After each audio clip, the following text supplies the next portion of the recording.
Hey, what's up, LonerBox? Catch us up on last week's international news. There's been a lot of news between Israel and Hezbollah in Lebanon. I think we'll start with a historical anecdote.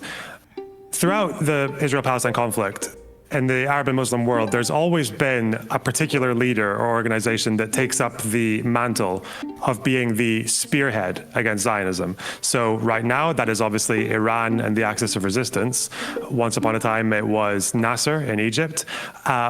For a period, it was also Saddam Hussein, especially late 80s, early 90s. Saddam Hussein at one point built up a lot of clout in the Middle East by posing as the guy who was going to take on Israel. He would go on, a lot of it was just rhetorical. He would support Palestinian armed groups, but a lot of it was just rambling about how he was going to scorch half of Israel with chemical weapons and things like that. I think in the first Gulf War, he fired Scuds over at Israel. So in the early 90s, after the first Gulf War, Israel actually had a plan to assassinate him.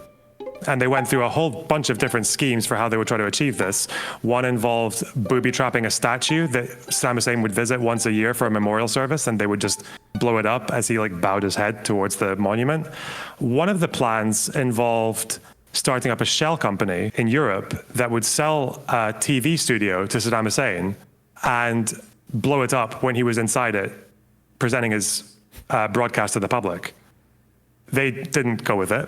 There was a dress rehearsal for one of the attempts that failed and ended up killing 6 IDF soldiers. Interestingly, that is slightly relevant to what they did just recently. So a couple of days ago, at 3:30 in the afternoon, about 4,000 pagers exploded almost in immediate succession across Lebanon, mostly in Beirut, but also some in the south and some in the Bekaa. Today, the attention of the world is focused on pagers after about 3,000 of them suddenly exploded in Lebanon in an operation apparently mounted by Israeli intelligence against Hezbollah terrorists. According to reports, Israeli operatives planted tiny explosives inside a shipment of pagers that had been ordered by Hezzbollah, turning them into tiny bombs that were triggered simultaneously across Lebanon. Hezzbollah uses pagers, which are considered low-tech, because cell phones can be tracked. Basically areas where Hezbollah is strongly concentrated. A number of people were killed, I think about 12 at the end of the day, and close to 3,000 injured. What we know now is that this pager shipment was purchased by Hezzbollah. It was purchased by them and distributed amongst, they say, both their militant and their civilian operatives. And somehow they were set to explode at a particular point when they were triggered somewhere remotely. Israel has not claimed responsibility for this, but they've never denied it either, which is very typical. I think it's very easy to assume that they did it. The deaths seem to so far mostly have been claimed by Hezbollah's armed forces. They have their website where they publish everyone who dies in their actions against Israel, and I think 10 people on that day out of the 12 were claimed by Hezbollah. 4 of them seem to have also been healthcare workers. I don't know if they were medics exclusively or if they were multitasking. It's given how Hezbollah operates, it could be either. Very tragically, 2 of the people who died were children. One of them was a 10-year-old who actually was in the kitchen when the pager went off. It beeped for about 10 seconds. She picked it up to go and bring it to her dad, who was a Hezbollah operative, and it exploded in her face and killed her. That's day 1. Day 2, a bunch of Hezbollah walkie-talkies explode, killing another 25 people roughly, and injuring another few hundred. Walkie-talkie devices that are different from yesterday's pagers detonated in houses, offices and cars across the country, causing a number of casualties which we haven't been able to identify and verify yet. This has been described as a humiliating moment for Hezzbollah. Talk to me about how it's impacting Hezbollah's ability to operate. Well, there's no doubt that this has massively disrupted Hezbollah's operations and command and control system. It is believed that hundreds, if not thousands, of Hezbollah's militants will be out of service, at least for some time, due to injuries. This operation today and yesterday obviously aimed to cut the means of communication between Hezbollah's operatives and to pose direct harm to the group personnel, but also to cause moral damage to the party members and supporters, to break the trust that the militant group is capable of fighting and then keeping up against Israel. I think that Hezbollah will need some time to digest these events and find alternatives to restore its communication and its command and control system, but also to restore the morals of its operatives and supporters that are completely shocked by the scale of these attacks. So that's twice now. And then the next couple of days has just been recently is when Israel has just been bombing at least 100 rocket launch sites in the south. They've taken out a bunch of stockpiles, which they claimed had over 1,000 barrels that were ready to fire almost immediately at Israel. And they also bombed a civilian residential area in Dahia because it turned out that underneath this building, there were some of Hezbollah's highest ranked commanders. One of the guys, whose name is Ibrahim Akil, was probably one of the most wanted men on earth at the time. He was allegedly responsible for bombings in the 80s, one of which killed about 60 people in the US embassy, another one which killed about 250 US Marines in a barracks. So he's a very high profile figure. He's one of the, I think, highest or second highest ranking people in what's called the Radwan, which is Hezbollah's elite militant force. These are about 9,000 or 10,000 fighters who are probably some of the most experienced fighters in the Middle East. They've been fighting for about 10 plus years in Syria. They're very well trained. They're very well equipped because of their land connections through Iraq and Syria to Iran. And in that strike, about 30 people died, and so far 16 of them were claimed by Hezbollah, including that person. Hezbollah have been firing rockets at Israel since October 8th.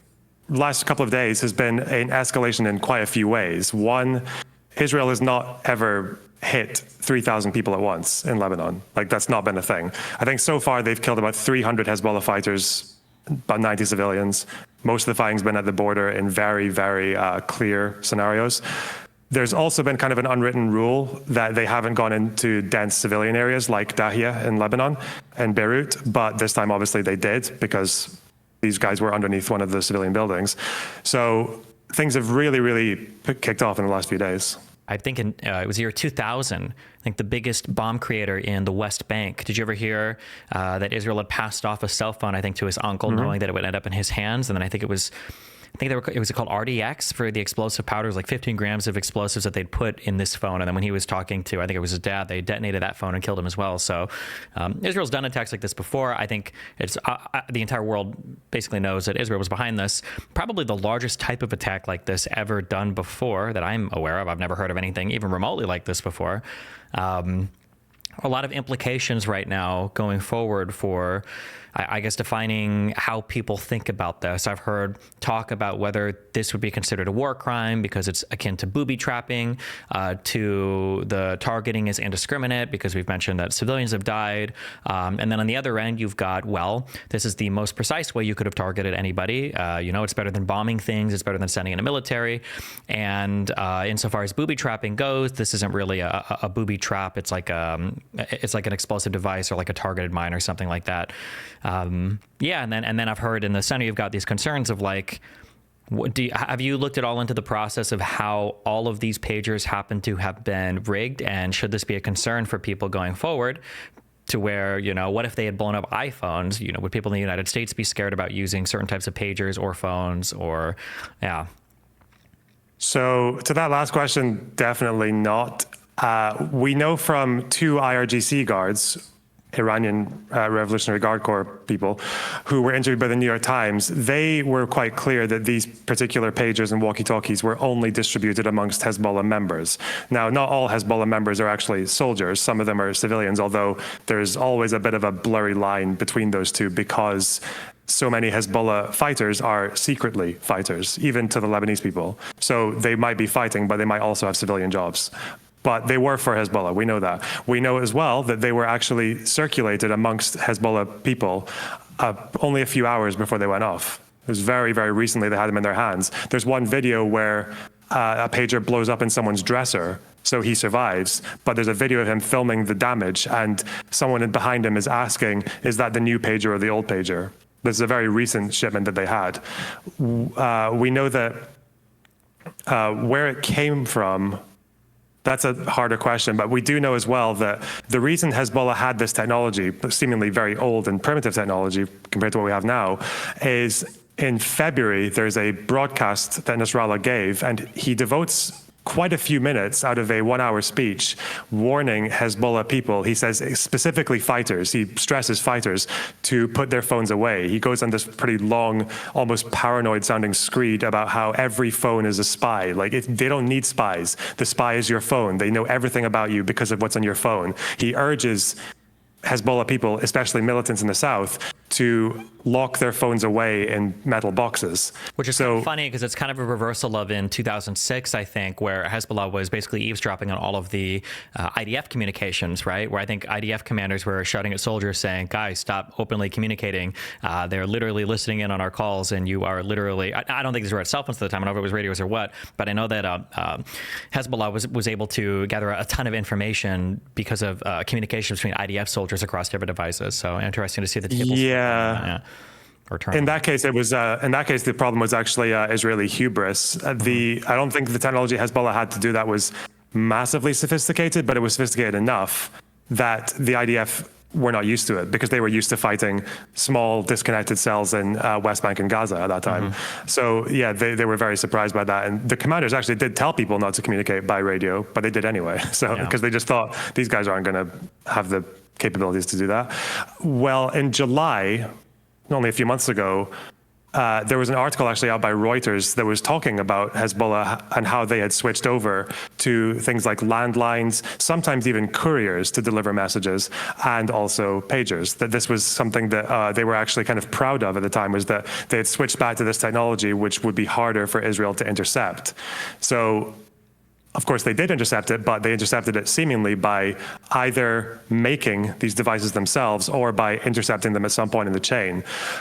The pagers were attributed to a Taiwanese company, first of all, but then it seems that the Taiwanese company only allowed the brand to be used.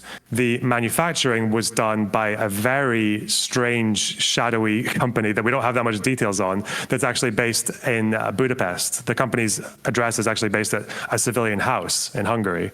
And as far as we know, that company doesn't typically make pagers, but they were somehow able to get 5,000 pagers together, potentially arm them, and get them to Hezbollah. So whether or not they have informants or collaborators inside Hezbollah who knew to go for that company, or if they just knew exactly how to set up this company in a way that Hezbollah would find it and buy things from it, that's all very mysterious.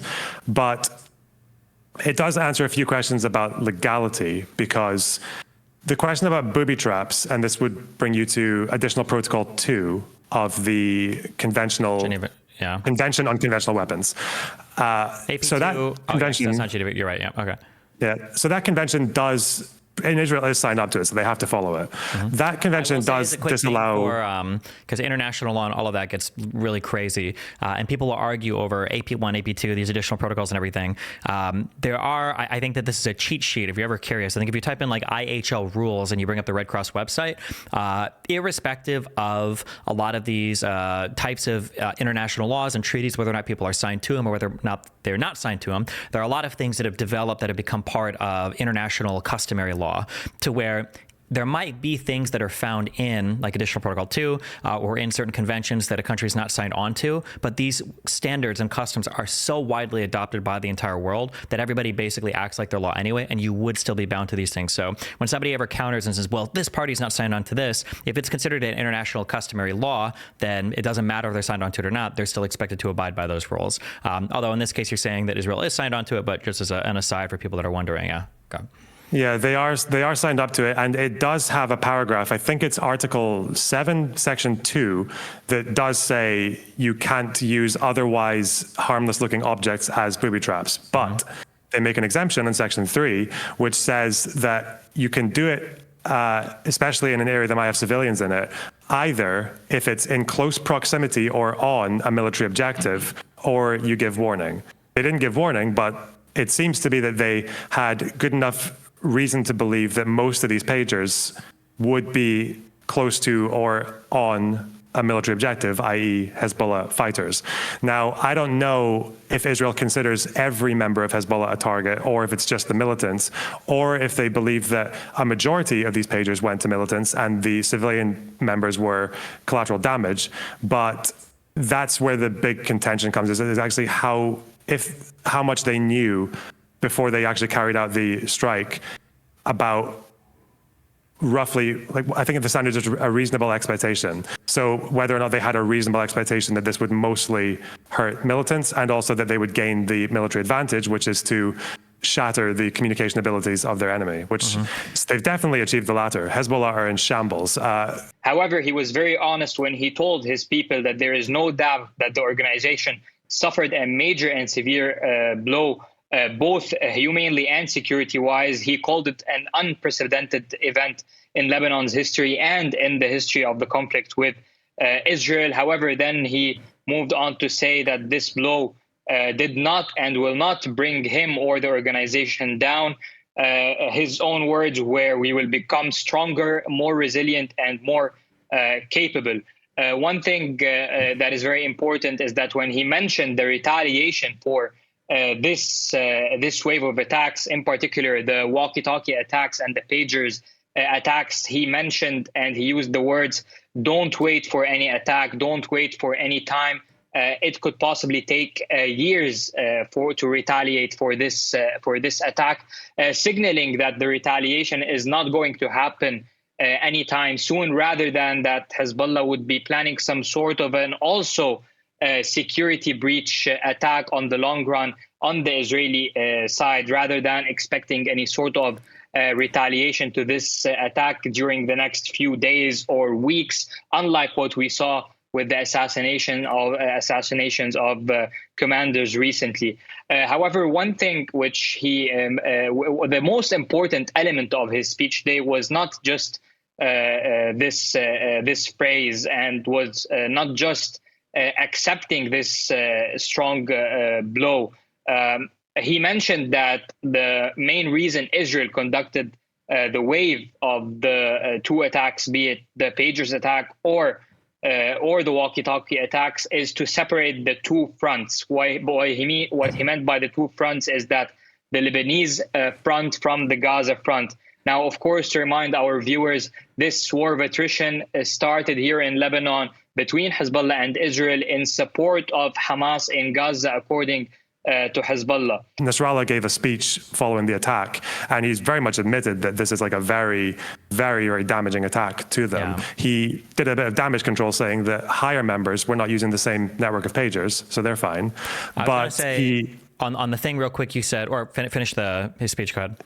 But he is also quite clear that this has put them in a bit of a difficult situation. He normally broadcasts live when he does his broadcast. He never really appears in public because he's too vulnerable, I guess. But it doesn't seem like this broadcast was live either. So he is definitely a bit worried, and it seems like they all are. So I was going to say that part's definitely been crossed, but how much they knew about proportionality, I'm not too sure yet. I'm going by emails that I've gotten from people that work in different sectors of defense and electronics manufacturing. And one of the things that was passed on to me, so I don't know if it's true or not, but somebody was telling me that for these types of pagers that would have gone out, you would have these pagers amongst certain people, but chances are the civilian population wouldn't be using them, because you'd expect these all to be attuned to or programmed for a certain frequency that would basically be, it would only work within a certain network, that you wouldn't be able to travel with this pager, for instance, to another country and be able to use it there because of the way these pagers were set up. And so it would be highly likely that these would only be distributed to people that were at the very least expecting to get messages on this network of Hezbollah, of which they're using. So not to say that's not 100% verified, just things that I've been told, although it seems to be at this point, given how extensive the attacks were and how indiscriminate it was insofar as geography, right? Like, it's not like there was a giant meeting of Hezbollah going on. It seems to be the case that these probably were almost exclusively distributed to Hezbollah members. Otherwise, I think you'd expect to see a whole bunch more civilian damage and civilian death as a result of. Do we know the number of pagers that have been blown up? Is it 3,000 or 4,000 pagers that have been exploded so far? Hassan Nasrallah said 4,000. So 4,000 explosions and about 3,000 injuries.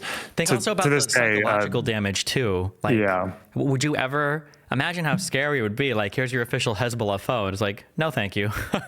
Yeah. Well, Jesus. The Lebanese government has been spending the last few days going up and down the country trying to check for any other pieces of equipment that might have been lying around, which is obviously a problem as well. I think when it comes to assessing proportionality, you'd have to account for that too. When it comes to, so there's not really any controversy about whether or not the pagers were for Hezbollah. Like they were. I think you could probably ask a question about civilian Hezbollah members being on the same network or being given the same shipment of pagers as people who are militants. That might be there might be a question mark about why they would do that. I don't know why they think a Hezbollah, like a clerk or a tax collector or something like that, would need to have a pager the same that a militant does, but it's not impossible, especially since medical people who work for Hezbollah hospitals. This is one of the challenges and one of the dangers of so many non-state actors being essentially governments in parts of the world, is because it does make it unclear what the guidelines should be or what the boundaries should be for how other states should engage with you, especially when you're engaged in military combat, right? Is every single member, we've talked about this. We talked about this with a lady from Bet Salem, right? To where do police forces count as part of the enemy military? Or, what does the command structure, the chain of command look like? Do politicians that are part of like a non-state actor group also count as being part of the military? Or when these non-state actors fight outside of a combat uniform, when they go back to their homes, is this a continuous combat function civilian that's being identified as a military target? Or is it always a military target or not? It's very confusing when there are so many non-state actors that are involved in conflict in this region of the world for what the rules ought to be. Yeah, and it definitely doesn't help that groups like Hamas and Hezbollah don't necessarily always tell you that. So they will have their brigades, their Al-Qassam brigades or the Radwan or the Al-Quds brigades. That's usually a good enough rule of thumb, but not always, because right now Hezbollah have claimed, I think, 32 or 37 out of the 37 or 40 who died. There are a couple of mixed figures, but they've claimed most of the people who died in the last few days from those 2 days of the explosions. The problem is there were also Israeli airstrikes in the south, although Israeli airstrikes in the south at that time don't usually kill that many people. So it seems very likely that most of the people who died were killed by the pagers, and most of the people who died were claimed by the armed forces, not by civilian members, but they're listed as mujahid, not just martyr, but mujahid, which means fighter. And obviously on their obituary and their picture, they're in military uniform, whether they're photoshopped or not, but yeah, they are. So I think that bit is clear enough. As for the injuries, well, the pagers, you can see videos of a pager exploding on someone in a fruit market, and there are 3 people who are literally a foot away from him in this crowded area, and all 3 of them are fine. 2 of them run away, and the other guy just kind of stands around scratching his head, wondering what happened. So the pagers seemed like the explosions were small enough that even in a civilian area, it wouldn't cause that much harm around them. I don't know if the same is true for walkie-talkies, because the walkie-talkies were larger. I think one of them set a car on fire, and one of them did seem to go off like right in the middle of a funeral. So there's probably a bigger question mark around that one. It seems like the number of killed people for the walkie-talkies, as well as the number of people claimed on Hezbollah's website, is the same. There's 25 people. But the injuries are probably, I would be very surprised if a lot of those injuries were not civilians. All that also matters in terms of what you're planning to achieve next, because if Israel had just done this to mog Hezbollah and make them look stupid, that's not really a military advantage. If they'd done it to break down their communications for further strikes, that might make more sense, because right now they've targeted a bunch of rocket launch sites and also some very, very high-profile Radwan figures. Whether or not this means they're trying to build up for a ground invasion, I think that would probably be very unjustified and very unwise, because I don't really know, given what's happened in Gaza, if a ground invasion of Lebanon, where Hezbollah is much stronger, is going to help anyone. But if they're doing it because they're just a bit fed up of rockets getting fired over northern Israel and displacing tens of thousands of people, and they just want that to stop and put them on the back foot, then that might make more sense. It seems so far to be the latter, but do we have a response from the Lebanese government? Do we know how they feel about everything that's happened, or? Well, Hezbollah is in large part the Lebanese government. They have a lot of members in the Lebanese government. So they've generally just said this is a war crime. This is like there will be reprisals, or this has caused a lot of civilian loss and like terrorize the population. They are a bit different in the sense that there is some dispute between Lebanese officials and Hezbollah themselves. So there's not really, people haven't really tried to claim that, for example, the pages and walkie-talkies were just held by random people. That claim is probably out the window because no one seems to be making it. I don't know about, as far as what goes forward, that's a little bit of a harder question. You brought up the war in Gaza. Do we know what is happening with that? Is Israel winding down military activities there? Is there any end on the horizon that's been stated? Are there any other goals relating to Hamas? I didn't prep you on this topic, right? I didn't tell you I was going to ask you, but yeah, I'm just curious if do we have any idea because it seems like the war there is just like never, well, I say never ending. It hasn't gone on for that long, but. I don't really know what happens next. There's not really any indication from the Israeli government yet what they want to do. Again, it feels like they've achieved everything they can militarily. They've said that the Hamas brigades in Khan Yunis are just gone. They're completely wiped out. That's what they've said. But again, the problem with Gaza is not going to be so much Hamas brigades. It's going to be Hamas insurgents. Mm-hmm. That part's not going away for a very long time. We know that Netanyahu does not want to let go of the Philadelphia corridor because of the tunnels that were found there and the tunnels that we actually already knew were there into Egypt. As far as military action, I don't think they're going to do anything like they did in the north anytime soon. I think that part is kind of past. I think right now all they're going to do militarily is going to be effectively playing whack-a-mole with Hamas insurgents until they try to figure out what the government wants, whether or not Netanyahu is going to hold power, whether or not people like Yoav Gallant are going to stay in government, whether or not Benny Gantz is going to launch a kind of counter claim for government or for a different plan. But you know what Netanyahu's like, right? He's a status quo politician. So the status quo now is Israel just hangs around Gaza and hits Hamas when they pop up from the ground, and then that's it, right? And that could last for decades. Sure. That there might be no end in sight for that. I think the only thing that's going to help Gaza from now is if someone, preferably, I'd imagine not Israel, but some kind of international effort is there to try and rebuild the place and set up a form of government that is neither Hamas nor another Israeli Area C business. Yeah, I'm sure Israel will be involved heavily in the rebuilding and the reconstruction, I imagine, just if for no other reason, because logistically they control everything going in and out. I hope that there is strong and brave, like politically brave Israeli leadership there that is willing to take a big gamble or a big risk on having like a strong, whether it's bringing back the Palestinian Authority or doing something. And it's not just more like politics games to where like a weakened Gaza Strip gives them the ability to do more in the West Bank or some other type of like political gamble. Because I think, as we've seen, that's clearly not working out. But I guess only the future will tell. Yeah, and the problem is as well, we mentioned Lebanon. If you remember very early on in the war, just after October 7th, America sent aircraft carriers into the Mediterranean as a way to tell Hezbollah that if they escalate and try to do a similar thing in northern Israel, then they're going to, then America's going to get involved. Well, Hezbollah and Israel have basically had a few unwritten rules where most of the fighting takes place at the border. That's why you haven't seen the same civilian loss of life in Lebanon that you have seen in Gaza. Most of the people who have died before these pager explosions, definitely, probably even now, have been Hezbollah fighters, like 3-1 almost. So that is that's been the status quo, but now a few boundaries have been shifted with the pager attacks and also with them launching strikes on Dahia, which is a densely populated area. It's a neighborhood in Beirut. So if Israel gets involved further than what they've already done now, then what's that going to mean for America, right? Like, I know Nasrallah has been very vague in saying there's going to be reprisals, there's going to be retribution. It might not come anytime soon, but what if they do something that actually does pull Israel into Lebanon? Well, America said that if that happens, then they get involved. Mm-hmm. And then if America gets involved, what does Iran do? And then what happens in Syria? Because a lot of people don't know this. Hezbollah and Bashar al-Assad in Syria are good friends. They help each other.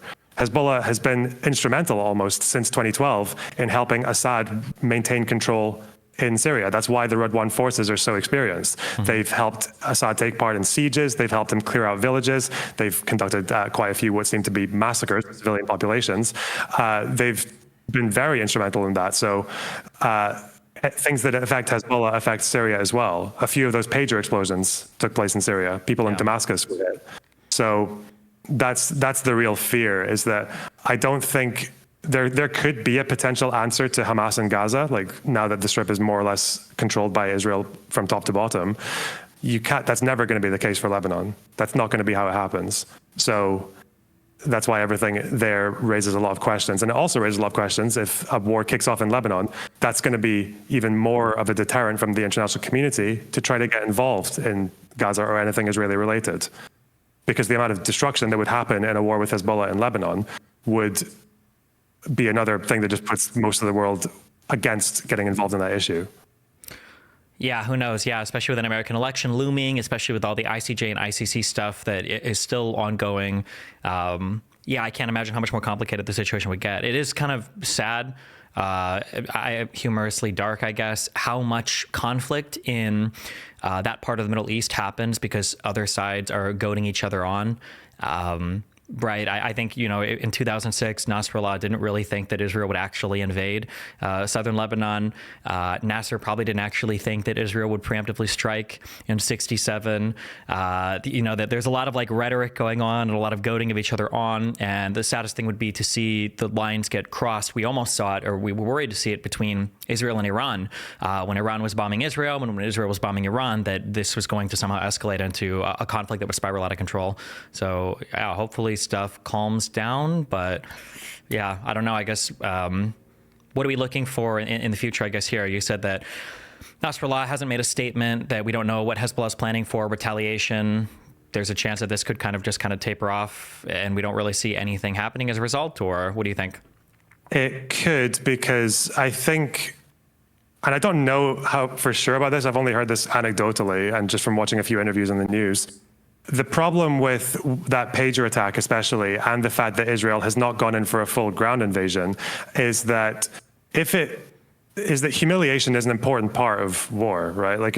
In terms of just how it can affect the enemy's psyche, but also in Hezbollah's case, how it affects how the locals view them as well. Yeah. Because there were parts of Lebanon, mostly Maronites, but also Syrians as well, Syrian refugees, who were very happy to see what happened to Hezbollah, because to them, these guys are tyrants. They are people who have seized over parts of Lebanon. They've been brutal to the Syrians, and they're actually part of the reason Syrians fled into Lebanon, because of Assad's actions. So that is not great when it comes to Hezbollah's popularity. The reason Hezbollah manages to maintain popularity quite a lot is not just because of their ability to provide welfare and improve the livelihoods of the Shia population, because they never had anything before that.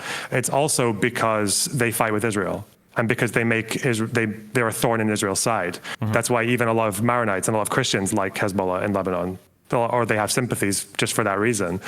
But if there is no ground invasion from Israel, and Hezbollah doesn't get to pose as the defender of Lebanon, they don't get to have the same propaganda wins that they had in 2006, then that could make things deteriorate for them. So I haven't seen any sign of that happening on a large scale, but if they are shown to be ineffective, I think that is long-term going to be something that's quite damaging to them. All right. Well, thanks for our international foreign policy update, which is basically just Israel, Palestine, and Ukraine, Russia right now. I'll see you next week, and we'll see what's happening then. Is there anything we should be looking forward to on the horizon, I guess, this coming week for what could happen, I guess, anywhere else in the world? Well, last week I said it was very unlikely that either Israel or Hezbollah were interested in escalation, and then look what happened. So well, let's not make any predictions, okay? Who knows, maybe France will invade Germany for some reason. Hopefully not. All right. Well, thanks a lot. I'll see you next week. All right. Take care, man.